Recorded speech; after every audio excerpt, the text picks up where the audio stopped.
Okay, so I'm delighted to introduce Janja Komljenovic to give her seminar. Janja's recently joined the department. She's working on a project with Dee, Jan MacArthur and myself, in which we're looking at chemistry and chemical engineering in the UK and South Africa, and experienced those degree courses over the 3 or 4 years of their degree. But today Janja is going to talk about the work she was doing in her PhD, which was funded by Marie Curie Scholarship, and this is looking at making higher education markets. So I'm really looking forward to hearing about this, and for me, thinking about how to start projects. So over to you, Jan. Thank you, Paul, and thank you everybody for coming. So what I'm going to talk about today is the outcome of the larger project, like Paul already mentioned. So one outcome of which is my recent PhD thesis, but not the only one. So there are more publications in case somebody is interested. And there's also so many things to say and so many arguments to be made. But today my focus will be on the micro work of market making. So I will try to follow 2 main arguments throughout my talk. One will be that I will propose that there is a need in higher education research to focus on how to study markets as such and put markets in the center of our attention. In other words, to theoretically advance the study and knowledge base of markets. I think that education science here has a contribution to make. And secondly, I will argue that there are many different markets in the higher education sector, and they together could be seen as co-constituting the emerging higher education industry at a global scale.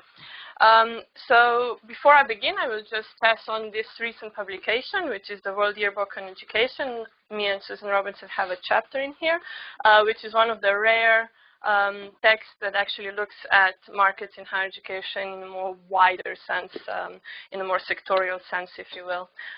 So if anybody's interested, you can take a look. I will structure my talk so that I will very briefly scan through how higher education markets are studied in the literature. Then I will propose an alternative, if you will, theoretical analytical framework coming from economic sociology and economic geography mainly. Then I will go to my empirical work, where I will present 2 instances or angles on how to look at higher education markets. And then I will conclude with scrutinizing higher education industry. Okay, so to start, how markets are studied in the higher education literature, normally concepts that people look at here or tackle are marketization, commodification, privatization. I would say that there are, broadly speaking, 4 main groups of literature. So the first would be higher education policy and governance reforms. Here, they are tackled at different scales, international, national, and institutional. At international level, here we learn, or authors looked at how higher education would be affected under international trade negotiations. So this was popular some 10 years ago under GATT's negotiations. But then this research slowed down after a rather unsuccessful round in 2005. And since then, we could argue there is a lack of systematic academic work on the consequences of international, regional, or bilateral agreements in the higher education governance. At the national level, we learn how market forces and market-like mechanisms were introduced into various national systems in the policy documents and regulations of specific states. Also, some international comparisons are made. These reforms are mainly classified as quasi-markets. So in the sense how practices from the private sector are seen also in the public sectors, including higher education. And at the institutional level, the reforms that could be widely called new public management reforms are noticed. So focus on outputs, performance indicators, strategic management, and so on. Second approach is where authors look at what real or free markets would look like in higher education. So this is quite prominent group of literature. Basically, authors take the concept of a market from economic theory, and then they think about how markets would look if they were present in higher education. So normally they come up with elements and then they check if we actually see them anywhere around the world. So the typical conclusion here is that higher education is and never could be a real market as such. Then in the third group of literature, which is tackling privatization and commodification processes, if we take Ball and Yodel, for example, definition of exogenous and endogenous privatization, we see that there is increasing number of private higher education providers and also enrollment in private higher education institutions. So today, 30% of students worldwide are enrolled in private higher education institutions. Also, boundaries between private and public are blurring. So, for example, while a university can be and act as public in their country, they might as well act as for-profit abroad or on the internet. So what is private and public is getting more and more blurred, and the boundary is thinner. With regards to endogenous privatization, there is evidence that universities are acting increasingly like companies, so focused on goals, strategic management, and so on. And finally, lastly, we learned that about the consequences of these processes, so precarization of work, economic dimension in higher education, normative and moral discussions of markets are also present here. So in the sense, if the public nature and ethos of universities are in fact compatible with markets and markets logic. So this literature is very rich, diverse, and very insightful. It's also very broad, tackling issues at different levels from different perspectives. But at the same time, on the main, I would say that mainly a lot of it is focused on the macro and meso dimensions with little attention to the micro level. So consequently, there is little recognition of the agency of universities, academics, administrators, and even students, and what's their role in market making. There is also static and technical views of markets, most often uncritically taken from economic theory as self-understanding concept.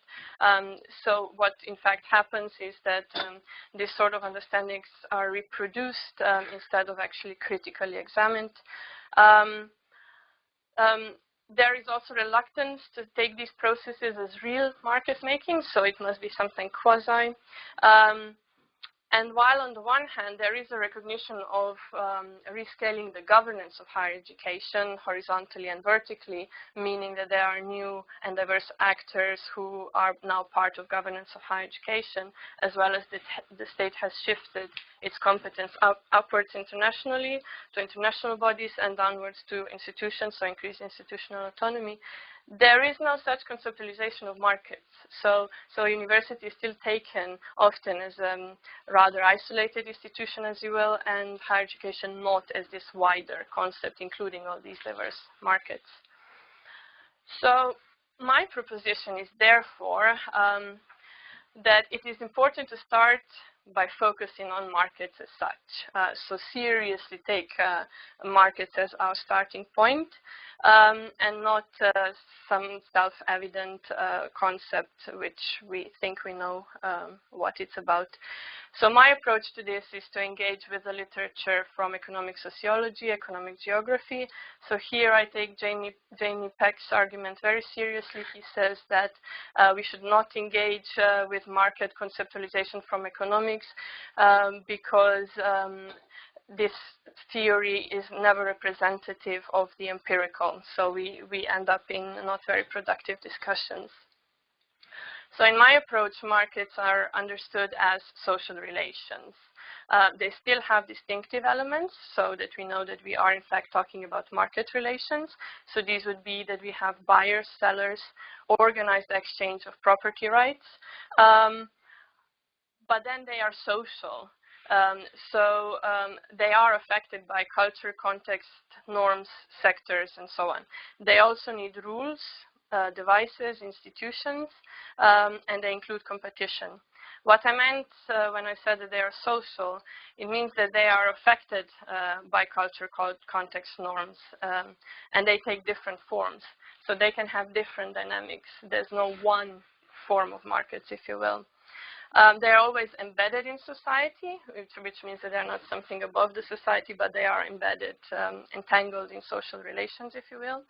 And they need work. So actors invest a lot of time and resources into instituting and constituting these markets. So my approach to this is by focusing on work from Kalun and Kaliskan to some extent on market framings, and market ordering mainly from Beckert and Aspers. So this here, don't get scared, this is part of my larger theoretical framework. Today I'm going to draw mainly from this middle, market framings in connection with market ordering here. So Kalun and Kaliskan talk about three main market framings. First is specifying goods, which means that things and services need to be made describable, need to have attached property rights. So basically it's framing what we buy and sell. Market ordering here refers to normatively and cognitively framing and reframing these things and services. So what is acceptable to be traded? So, for example, Beckert here gives an example of whale watching. Before it was actually commodified, nobody would pay for it. It wasn't seen as a part of something that you could build a market around. When it's reframed, you can start building markets around it. Similarly, here is with higher education. Is it acceptable that you charge, for example, tuition fees and then constant struggles around it, how much, who decides, etc. Second is marketizing agencies. This refers to the processes of different actors competing and struggling over valuation of these commodities. Here it's not just about pricing. We have overlapping valuation processes, including emotional, cultural, relational aspects, and so on. And third framing is that of market encounters. So this is where commodities and market actors meet. Sometimes these are spontaneous encounters. Often they are designed and structured, predicted. And they are as well overlapping. So this market ordering here includes also establishing the market culture, including beliefs, norms, market behavior, so what is acceptable by whom, etc. So what we benefit if we look at markets from this perspective is that we are attentive on the market elements, but also their social nature and the processes that are part of these market-making activities.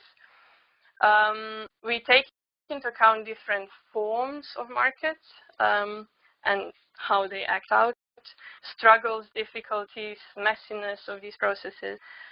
We see rules and devices as part of markets, so not the invisible hand, if I can simplify here. And we also include the role of non-human agents. So data, algorithms, technological development tools are all part of market devices. But most importantly, we start with scrutinizing markets in their own right. So I argue that this way we can see dynamics that would otherwise remain hidden, and that we can think about these processes in new ways.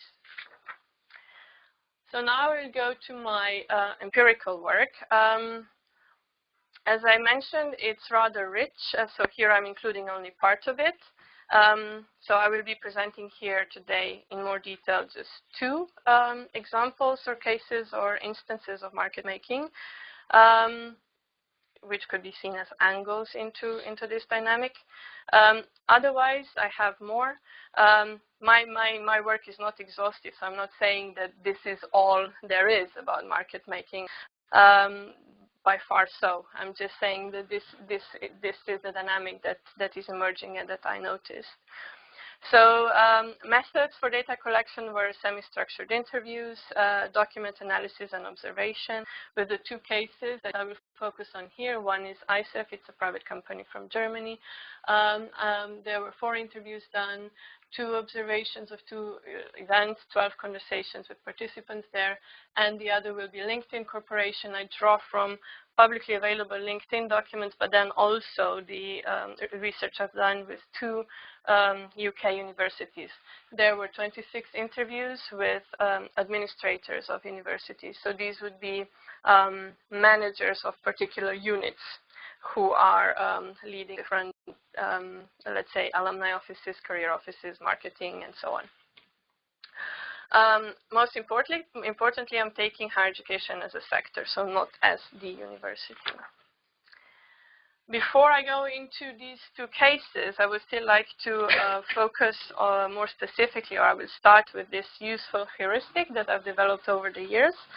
It's a sort of a mapping of market transactions with regards to the university. So here we see that the university has 2 roles. In the one role, it's where it's increasingly a seller, so it's increasingly selling different things. This would be above the axis X.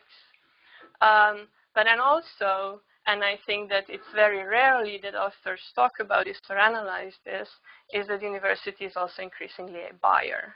So this is below the axis X. Then the other dimension is, I call it with working words here, for-profit and not-for-profit, because universities here are, public universities are registered charities, so they, the surplus they earn, they have to reinvest in their own activities, so they're not sharing profits with their shareholders. However, we do see increased activities of creating surplus, so that's why these are working words. Now, interestingly, in these 4 dimensions, so where university is increasingly a seller, it's selling programs to local and EU students, international students, but increasingly universities are experimenting with they're finding new commodities they can sell. So these would be typically consultancy done by academics, and now also professional support staff. So for example, accountant at the university can be a consultant to somebody else. Student sport activities, selling exposure of students to different companies and things like that. So universities are doing this very strategically. They're still aware of their roles and brands, but they are looking for new revenue sources. Just an interesting fact for the 2 universities here in my analysis, they are increasing their annual income between 3 and 10% per year, but this is not connected to increases in student or staff numbers. Okay, so there is some other reason why they feel the need to do this. And at the first university, the percentage of income from private sources was 55% in the financial year ending in 2015, and at the second university, 70% from the private sources. So where the university is a buyer, in this quadrant here, where I say in and for profit, the number of companies in the UK that are registered officially as education support has quadrupled over the past 5 years. So the diversity of these commodities that is being sold is just unbelievable. Basically, what typically you would get software that universities are buying and copying and so on. This is here forever. But here, increasingly, you have services like wealth screening of alumni, directed marketing and branding, representation in foreign countries, online or in-person, whatever you can imagine, it's here. And if you look at the list, I include this list also in my other work. It's really interesting to see what's actually being sold.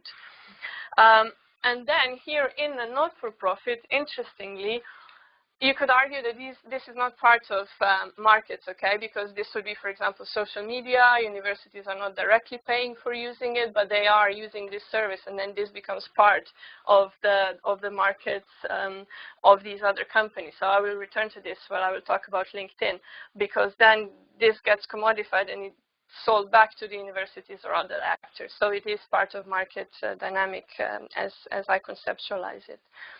And now these groups are terribly dynamic, okay? There are actors who are working on these boundaries. Can I stand up? Okay. So there are actors who are working around the boundaries. They want to enter the university boundary. They want to push different commodities in between these different quadrants. They work across scales, across countries, and so on. So this is not, by far, it's not a static phenomena that we see. They're also relational. So the more the university sells, the more there are opportunities for these companies to also help universities with that. And then on the other hand, the more universities buy, the more they themselves train themselves as sellers. So it seems that it's expanding. The more institutions and decision makers use this, the more it's expanding. Okay, so I will now focus on two cases, as I said. One is ICEF, which would be working here. So this is a company that is selling its service to universities. And then LinkedIn, which would be working here. It's a social media platform. Okay, so ICEF. This is a print screen of their webpage. It's a limited liability company based in Bonn, Germany. So it was established in the 80s as a chain of language schools, but then it has grown and reframed itself into something else. It has offices in Brazil, China, Russia, USA, Australia, Canada, Lebanon, and UK. So today it sells a range of services and products. So, for example, workshops, which is its flagship commodity, and I will return to this. Then exposure at its workshop and events, promotion and branding opportunities, agent training, and then they sell certificates. Course finders, if you want to be listed in their lists, you pay for it, etc. So its main activity is workshops, which looks like this. This is another print screen from the news called Pi News. So what this means is that ICEF organizes events where they bring together education institutions, they call them educators, and on the other hand, international student recruitment agents. So international student recruitment agents are people who advise students where to study, and they are quite impactful in Asian countries, particularly Southeast Asian and some African, where more than half of students actually use agents as their way to come into international universities, universities in other countries. So ICEF structures a series of organized meetings.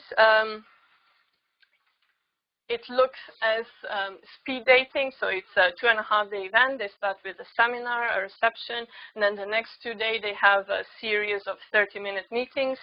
So they sell their services to education institutions. So education institutions pay this much money to attend these workshops. They also pay their own accommodation fees and staying, travel costs, etc. While on the other hand, agents do not pay. So they are part of the service.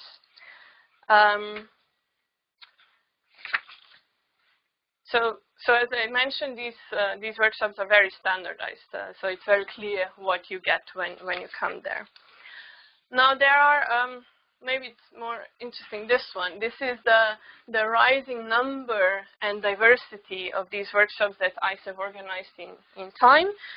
So it started off with one type of workshop and one per year in 1995, and now it has 14 different workshops.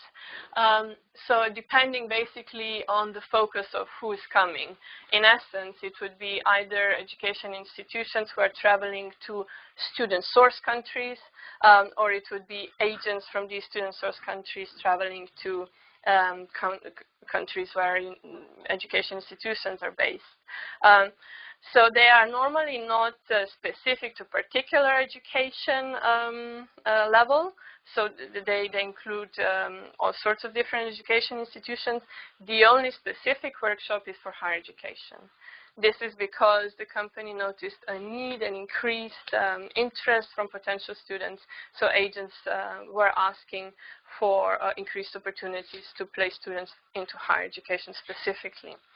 Out of this, ICEF also saw the opportunity to start connecting universities themselves. So this year, actually, they started with a new workshop to organize meetings from university to university. The number of attendance in 2014, ICEF events were attended by around 1,800 agents from 115 countries around the world. So it's huge. And 1,000 education institutions from 47 countries. So now I will focus only on the higher education part of this dynamics. So the commodity I already mentioned that ICEF sells are market encounters between universities and recruitment agents in these carefully designed and safe environments.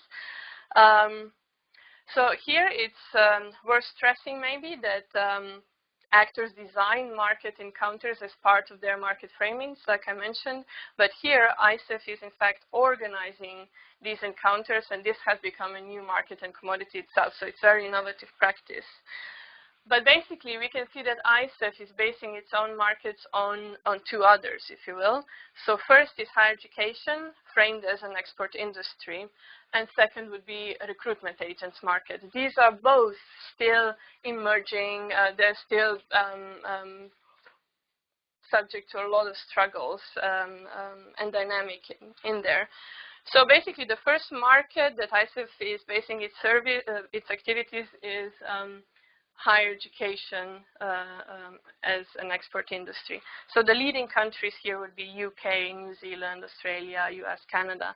The countries that basically frame very specifically and openly their higher education as an industry. They have calculated the economic worth and the benefit to their GDP, etc. And what is ICEF doing here is that it's trying to penetrate the sector, be accepted, and become a legitimate actor in the field. So it's attending sectorial conferences, it's promoting itself, it's presenting at these conferences, it's becoming part of the bodies of these different organizations. And when it's attending these events, it's also trying to normalize the practice of using recruitment agents. So this is the quote from the owner and director of the company. He's very active when he goes to higher education events, so he always has presentations, but he always has a specific strategic rationale of what he wants to do when he goes there. So ICEF is also experimenting with how to woo universities. So it's been trying to organize on its own different workshops, seminars, and so on. It's visiting universities. And most recently, it has started monetizing these relationships as well. So until now, it has been doing this for free. But now, apparently, there's enough interest that they can start charging. Consultancy would be 500 euros. So the second market is that of recruitment agents. Now here, this is still very disputed market, okay? It's very uneven across the world. Only few universities from only few countries use recruitment agents, and even here, it's still not very, well, how shall I frame it? They are not very well accepted. So universities pay fees to these agents for each student that they get. They usually range between 10 and 17.5% of the first year's tuition. So in the UK, the average agent fee was 1,700 2 years ago. So now the practice is that the university pays for each student they get. That's why you can see why this is not the easiest information to accept. So agents are a relatively new phenomenon still. There is lack of regulation about this. The countries that I mentioned that are the most aggressive in selling their higher education services are trying to regulate these agents by distance. So UK, for example, is doing this through the British Council that has a training program for these agents and other material to help them, as well as they advise universities how to use them, etc. New Zealand, Australia have the same. But now, if you can imagine, there's a terrible risk for universities to use these agents, right? So if you get connected to a fraudulent agent who's maybe abusing even law with the student visas and so on, you are in trouble. So this is now the niche that the ICEF is actually working on. It's ordering this market. They've developed a very rigorous quality screening procedure for these agents. So basically, they are promising that if you go to their workshops as a university, the agents that you're going to meet are proper agents. So in this sense, you are basically being sold a promise that you will start getting international students in the legitimate and lawful ways. So they are also not doing just the screenings, they're also doing the agent trainings for which they can get certificates, and these certificates then act as quality seals. They also started working with national governments. So for example, in one Asian country, ICEF procedures are already put in the regulation. So universities get public money to pay agents to recruit students, but only if they use agents from ICEF. So it's very interesting how it's penetrating the sector. So brokering agents into the higher education sector and expanding the agents market is what ICEF is doing. So this is the image I had before, and with the ICEF engagement, it's not just about these new devices and markets and so on, but it's expanding the whole dynamics of markets altogether.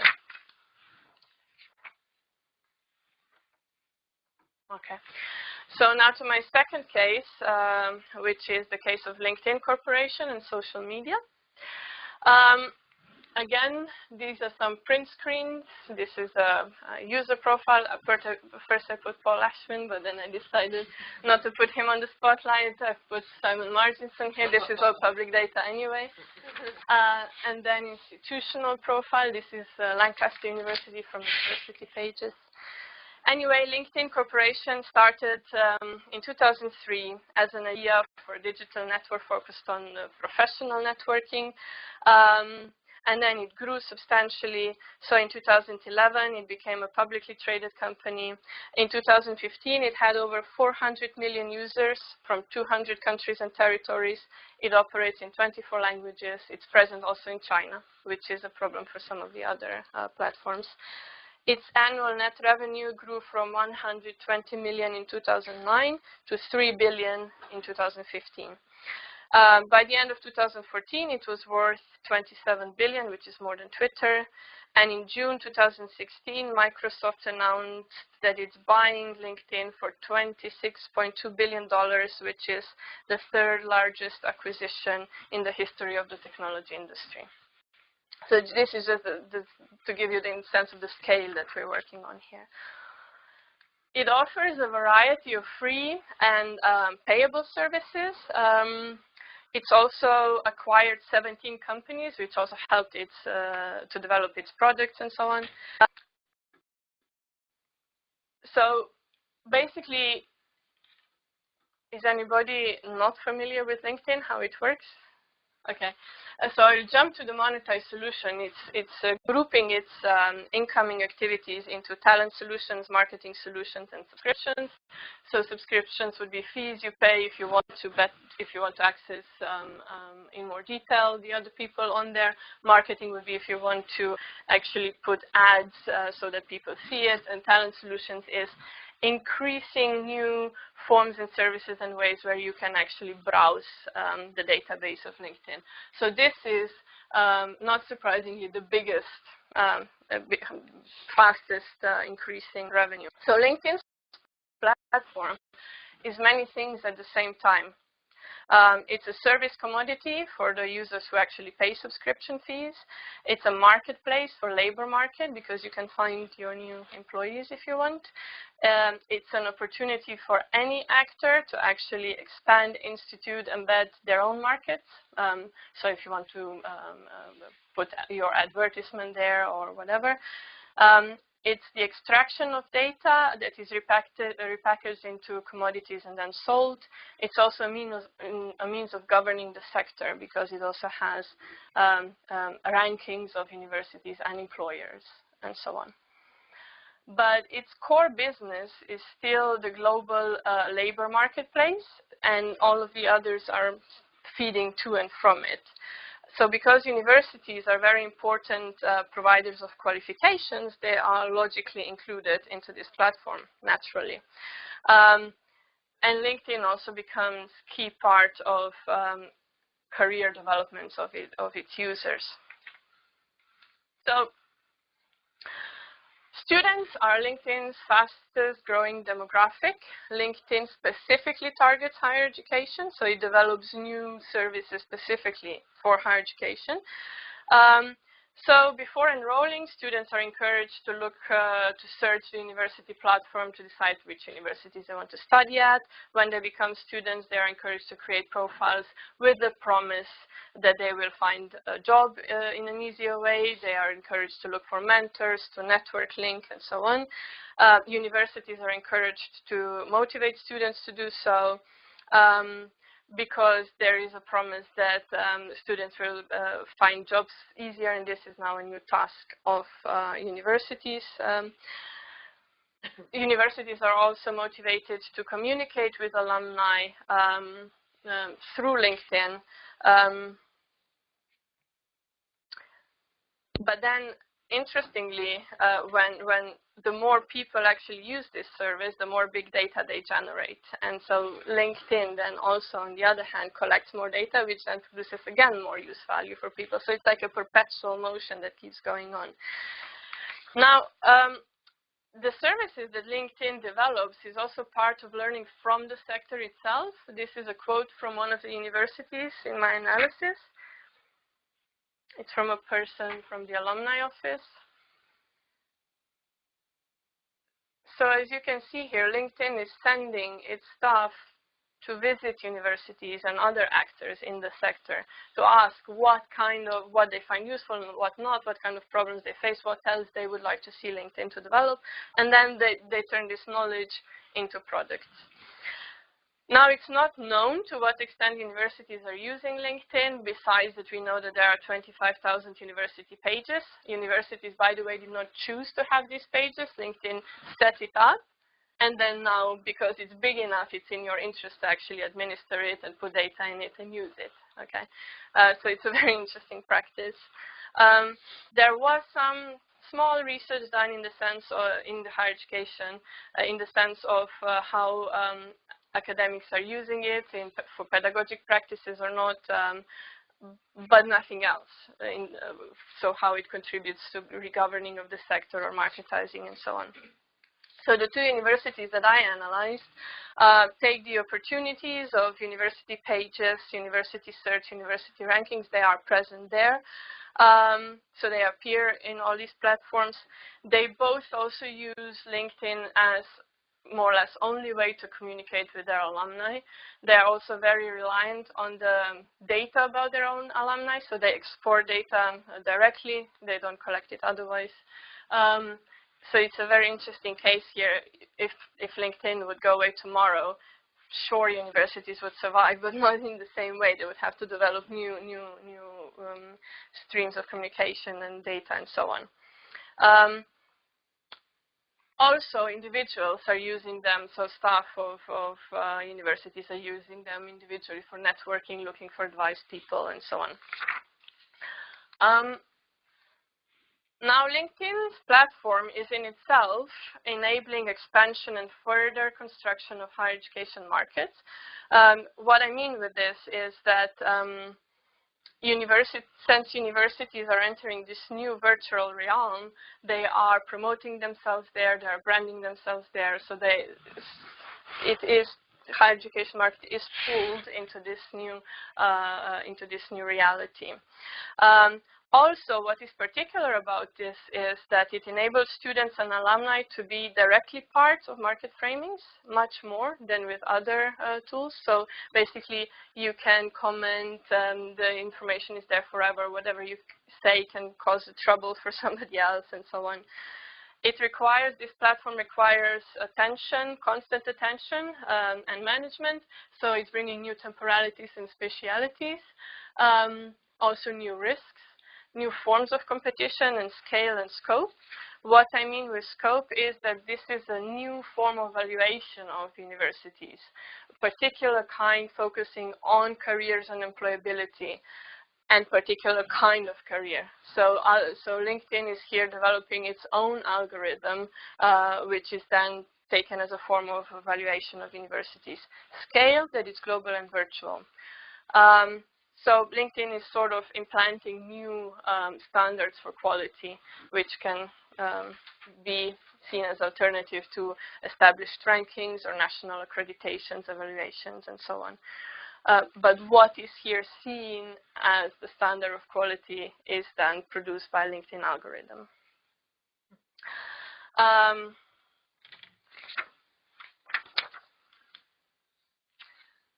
So this is a quote from a person also from one of the universities who is saying how this new reality is lived in their practices.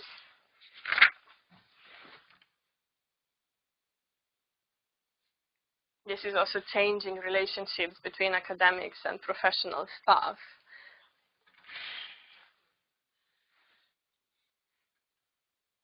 Okay. So I've already mentioned that LinkedIn is framing the global labor marketplace.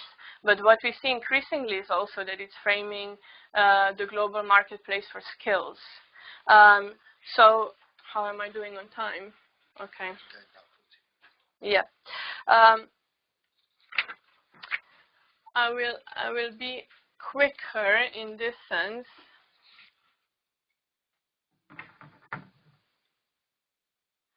Here I try to make a point that LinkedIn was already big enough to penetrate public policy in the US, so it was included in the US president's plan to create new jobs in the country, as well as in the city of New York re-employment schemes. But now it appeared also in the World Economic Forum as one of, not one of, but actually the actor that is able to provide big data and structure the new, let's say, the new reality for what counts in terms of employability and careers. Here, we see the shift from qualifications to actual skills. So ultimately, what LinkedIn wants to do is to include all the labor force in the world. Currently, it has 10% of employees around the globe. Have all the companies, all the jobs, schools, and skills written, and then it could link different nodes. The new opportunities are immense. So here we see how big data on the one hand is providing opportunities for expansion of established higher education markets, but then on the other hand, big data as such is pulling universities into digital economy more broad. So I'm sorry I have to rush through, but I'm approaching the end of my talk. What I wanted to say here is that there are other cases. The work I've done includes 3 British universities altogether. Public-private partnerships, so I focused on inter-university partnerships.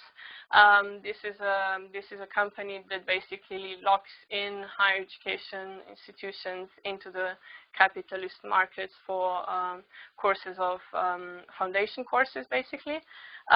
NAFSA, an EIEA in Europe. NAFSA is American. It's the Association of International Educators. So they are organizing annual conference and expo, and the event as such is also part of market making. But the list is not exhaustive. There are many different and alternative cases. So to conclude, if I started with 2 main arguments. I started with saying that we need to focus on markets and market making as such.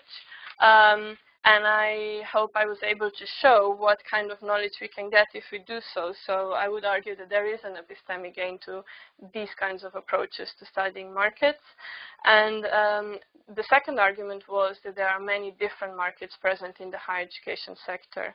So they are diverse, they are different, they take different forms, they have different relations rules. They are variegated across the world in one country, but also in one institution. They are dynamic, processual, so they keep changing, and they are relational, so they impact each other. Finally, we need to take higher education as a sector, so including the diversity of actors, processes, and scales. And we can also argue that micro and macro levels are co-constitutive. So on the one hand, macro levels of neoliberal governance, knowledge economy, imaginary capitalism as such, influences or provides opportunities for markets to be constructed. But then on the other hand, what happens at the micro level also impacts the macro. So thank you very much.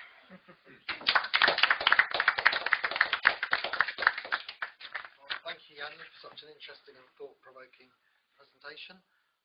Please do help yourself to refreshments if you'd like some more. And we'll move into questions. Rebecca, is the email address Edgar's seminars?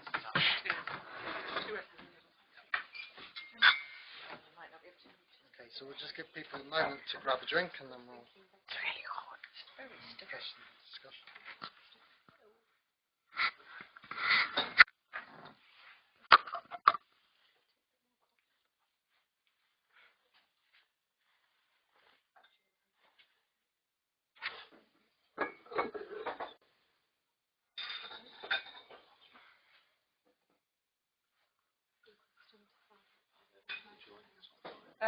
So you think Janja has some colleagues who you think have joined, is that right? Yeah, but do you see how many people? I can't see. Oh, really? Find out. Okay. Okay. All we can see is a certain number of people joined us. We don't know who they are, but You can't see how many there are? How many? after. Ah, okay. I'll tell you. Shall I try the window? Good. Yes, for now. Okay, so we'll open things up for questions and comments and discussion now. Just to say for any people who are joining us via the live stream, if you want to email questions in, then the email address is edlerseminars, which has double S in the middle, at lancaster.ac.uk, and Rebecca will take those questions and then indicate should we have any. So who would like to kick us off with a question or comment?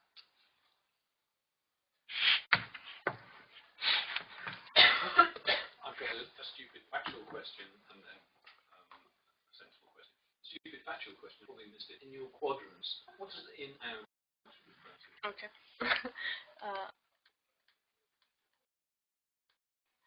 I call this inside or outside the university. So when I say, sorry if I wasn't clear enough, when I say out of, it means that the university is selling, it's going out of the university. And in, it means that the university is buying, so it's going in the university. Sorry about that. Okay, that's clearly understood. And the second thing is, and it's really for the ERI program, it just so happens this week we're talking about margins and the impossibility of capitalist markets 2012, which lies very squarely in your second of the four categories. You seem to be saying that they're not only not impossible, they're actually prevalent everywhere in different forms and so on. Yeah. It seems to me. And so you would fundamentally disagree. Yeah. So now, so Simon looks at undergraduate education. This is one thing. So he's not even looking at the broader university, yet alone the sector. So he's really focusing on undergraduate education only and how it's commodified or not. So this is the one thing.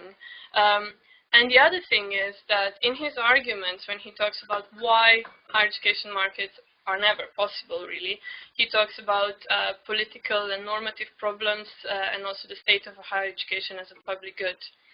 But if you study, at least the theories that I'm working with, theories of capitalism, so David Harvey particularly, Streck and so on, here we see that tensions struggles, risks, and so on are part of capitalist reproduction itself. So how I conceptualize this is that these problems are part of market making and are actually part of new profit seeking from particular actors. So I mean, I'm not saying that I fundamentally agree with Simon, I'm just saying that I took a different angle on it. I also don't find particularly particularly useful to ask a question if higher education is a real market or not. Because then we say, okay, if we take a market as an economic concept, then it's not. But then we really don't discuss what is in fact happening.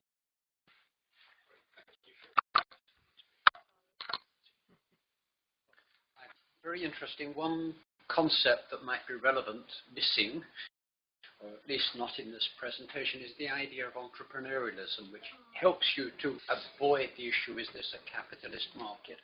What kind of market is it? Because it's quite clear from your description. The most active players would be qualified to be described as entrepreneurs in Schumpeter's sense, looking at the new combinations of varying kinds, creating new opportunities for expansion, not necessarily for profit and so forth. And listening to your presentation, I could use Schumpeter's classification, 5 different types of entrepreneurship. It would fit very, very nicely indeed, and would link with the literature on entrepreneurial universities as well, but also how they interact then with entrepreneurial enterprises of varying kinds, whether they're for profit or other types of organization that are looking for opportunities to expand and so forth. So I wonder whether you've got any comments on the relevance of Schumpeter among all of the other references you've made to different kinds of ways of thinking about markets, market making, market ordering, and so forth. Yeah. So what I would say is that I'm not including this particularly in my thesis as such, but in the further thinking and developing this for sure. So just to start with, I see this as a lifelong endeavor, working with these issues, so it can never be finished in this sense. But more directly to your question, definitely I have included this sort of thinking into my process as well. Now, what we see here, interestingly, is that there are new contradictions, if you will, in this sense, because on the one hand, you have this entrepreneurialism and investment opportunities, etc., in the Schumpeterian sense, but on the other hand, there are also actors who are trying to enclose down the possibilities for innovation in this sense. So it's also a point of constant contradiction and struggle. So I would say Schumpeter and Harvey, in this sense, in combination, would be interesting theoretical conceptual tools. Yeah. A further distinction Schumpeter makes is the entrepreneur doesn't have to be a capitalist. Yeah. So the entrepreneur innovates and may or may not be able to access capitalist markets. It would be interesting to see how something like LinkedIn has become more and more a market commodity and can be purchased by Microsoft, and how that transforms the market.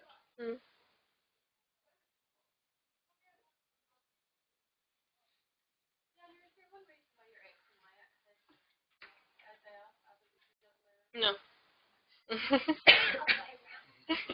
I was playing around with this, but then this seemed most pragmatic at that time. I think I will keep on developing this. So.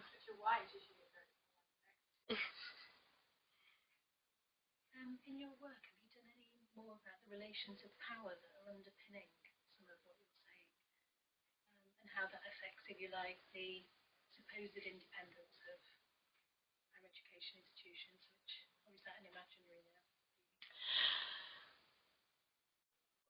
I really don't know how to answer your question now in this sense. I mean, power relations, hierarchies, and struggles, and so on are part of the framework that I'm working with. So in this sense, when I was looking at the analysis of, for example, if I take the example of universities, so who decides whether what is being bought or sold, why, etc. I am attentive of this, and I am discussing which kind of actors have more resources than others. So I am including this in the framework as such. But the concrete outcome of, I mean, I haven't written anything directly on this issue only.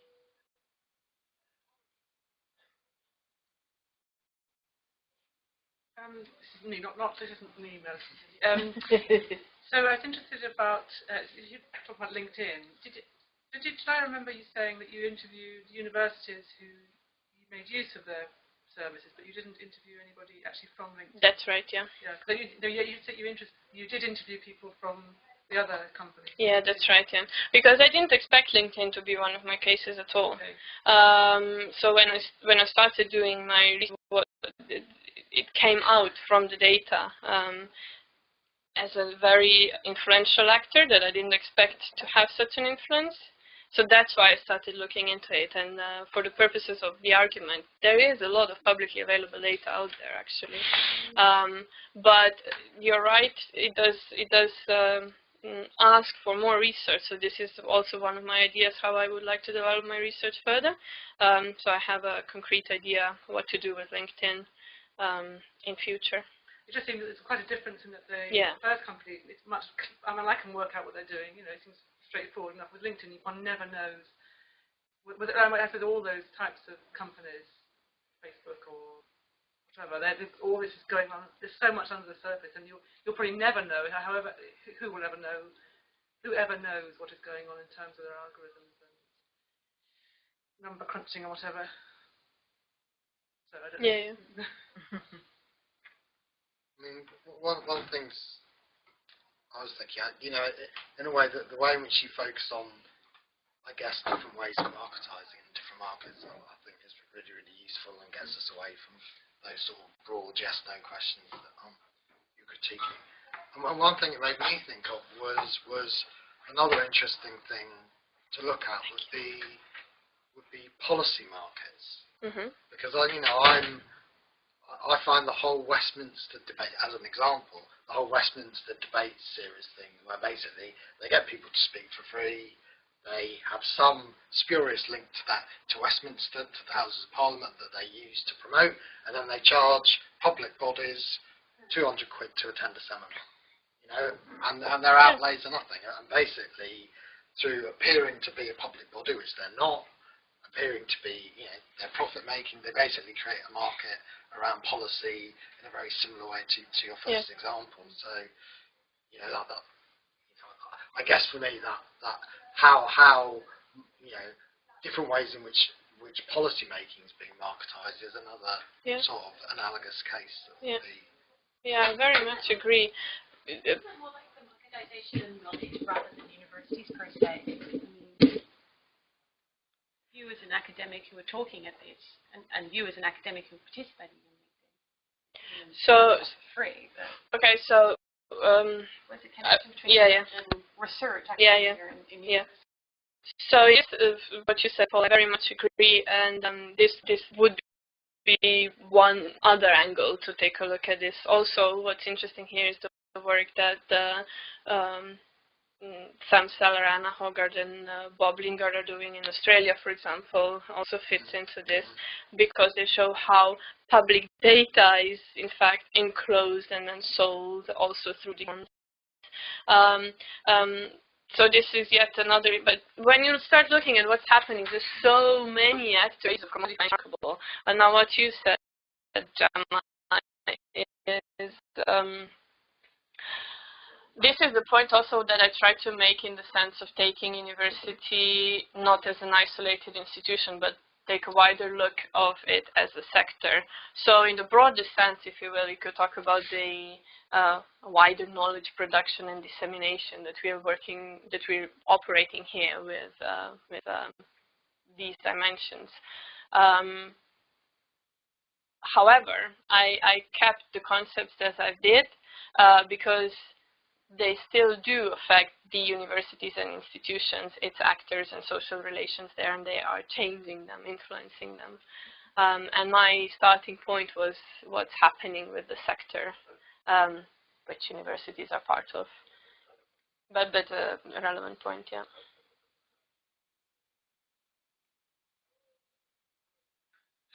I suppose I'm thinking about publishers, these huge rest of them, making billions of pounds in exactly that way, getting free stuff from peer reviewers and all the rest of it, and commodifying knowledge and sticking it behind paywalls, etc. And that's kind of invisible to most academics, isn't it? Yeah. Who tend to, there's a sort of ideology going on here. Academics tend to think of it as a bit of a cottage industry because they think in terms of studies in higher education, a particular journal, not huge global corporations that actually stand behind and take the profits. Exactly. Well, it's also because we're assessed high. We don't really have a choice. Yeah, which ties into the policy issues. Yeah. But it's also interesting in this sense how accepted and becoming, so in this sense it's becoming really a part of the culture, if you will. So, for example, just yesterday I saw that this NASA, which is an American institution, the Association of International Educators, launched a web page where simply with a matter of 3 clicks you can see the economic benefits of international students for particular states, universities, the whole country, etc. It just became so normal that we even think today as if the role of universities is to support jobs in their local environment. What is this impact?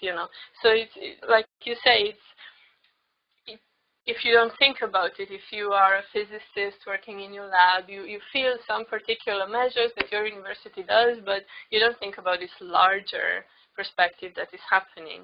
But it has substantial and tectonic consequences, I think. Yeah.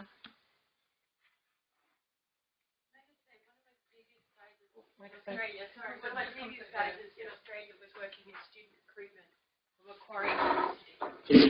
It was like teetering on the edge of what we call the group of 8. So it really desperately wanted to be a group of 8, but everyone in the group of 8 didn't think they were important enough. I hope no one from Macquarie is listening. And I went to one of these things, and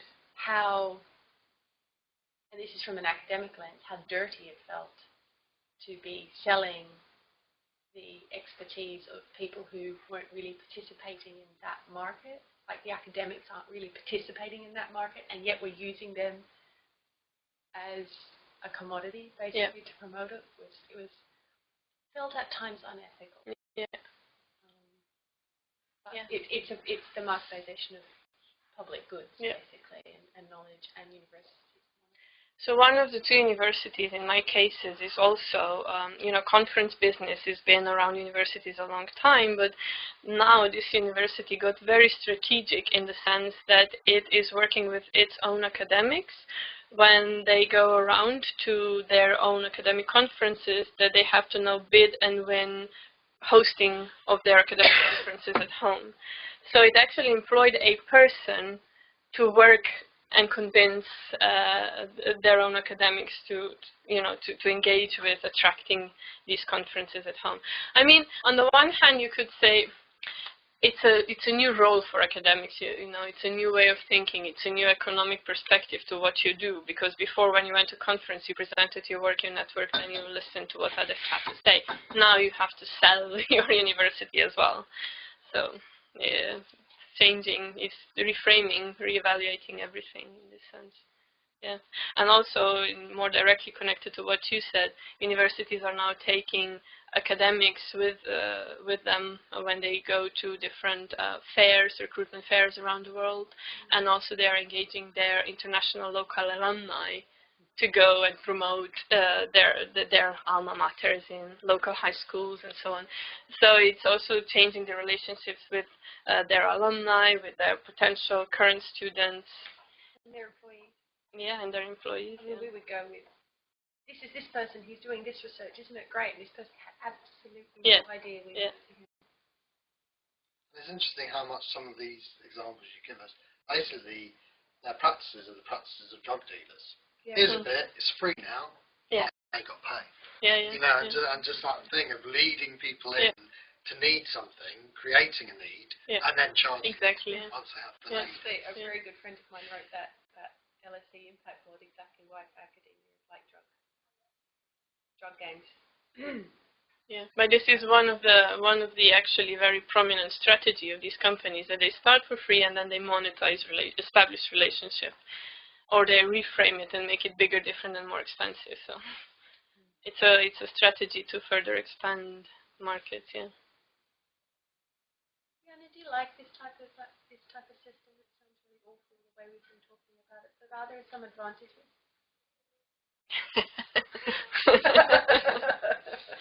Well, I mean, people have their personal opinions about this. We are never detached from our research. I've tried to keep this factual. So in the sense, my major point was it was twofold. First, to advance this different theoretical analytical view of looking at this, because I think it's really beneficial. And second was just to point how diverse this is and how different this is. So I don't want to answer your question really at this stage. This is what I have to say for now. Maybe in 10 years or before I retire. I think that's a good place to leave it, because Janja and I need to go off to another meeting, so we're finishing a little bit early.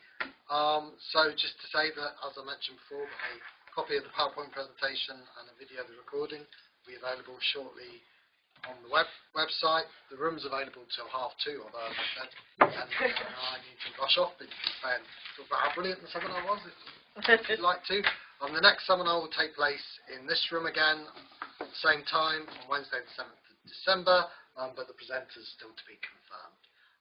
But last but by no means least, can we thank Janja for such an engaging and interesting seminar.